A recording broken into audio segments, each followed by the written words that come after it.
Switzerland's main anti-immigration party is poised to make huge gains in Sunday's parliamentary election and finish the day as the country's dominant political force. Poll by research institute GFS Bern showed the Swiss People's Party edging its national support up to 27.9% from 26.6% in the 2011 vote.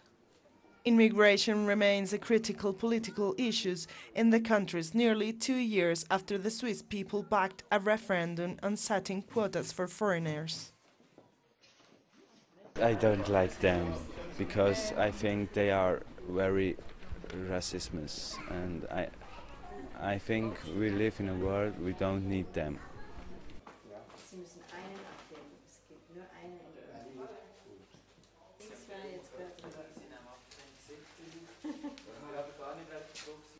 Under SVP leader Tani Brunner, the party has rallied against Swiss reforms to deal with asylum seekers from the Middle East. I think that's really a problem. I mean, we have a democratic political system, and it's very sad that so many Swiss people vote for this party. In the context of the electoral campaign for the upcoming presidential elections in Argentina, labor conditions are one of the main topics for all candidates. The achievements made during the last decade under the government of Cristina Fernández's Front for Victory have granted it the support of the largest unions in the country.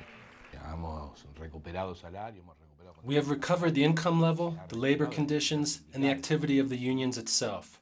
This has been the result of redistributive policy and also a result of having began to change Argentina's economic structure.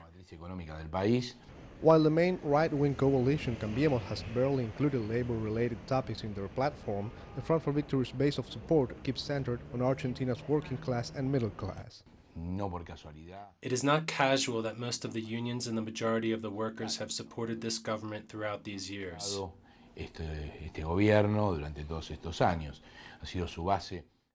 This has been its main base of support. For us, it is very important to achieve deeper transformations to consolidate this process so it does not step back. Since the beginning of the electoral campaign, the economic establishment has insisted on predicting a series of allegedly inevitable economic measures aimed at gaining competitiveness, such as fiscal adjustments or currency devaluation. On the other hand, the unions believe this should not be an excuse to reduce the power of purchase of the workers' income. The main thing we demand right now is to keep moving forward so that does not happen. So the profit rate of these companies are not raised because that is damaging for the workers. As Argentina's largest unions keep pushing for deeper transformations, the workers' agenda will remain a key topic for the next government.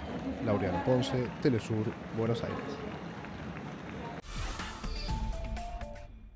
This was no ordinary school day for millions of Bolivian students. Lessons ended earlier than normal as they waited to receive their bonus of $30. More than 2 million primary and secondary pupils benefit from the annual giveaway. I want to buy things that I need like books, folders, sports shoes, things I need in my house I'm going to buy. I'm going to spend the money on reading glasses, my clothes, and other things I need.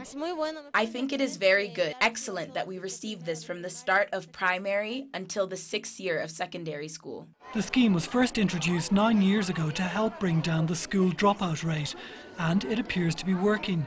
The numbers leaving secondary school early has been halved to 4%. For primary pupils, the numbers are even lower at just 1.7%. We want all Bolivian children to finish not just primary and secondary school, but to become graduates. The millions needed for the scheme comes from the profits of 13 state companies. Parents say the extra cash helps motivate the students. The money is a great help. It is an incentive for the children to be encouraged to study, and for the parents, it's a great support because we can buy them useful things like school uniforms. Despite projected declines in oil and gas revenues for next year, the government says it will continue to invest in the education programme. Dimitri O'Donnell, Telesur, La Paz.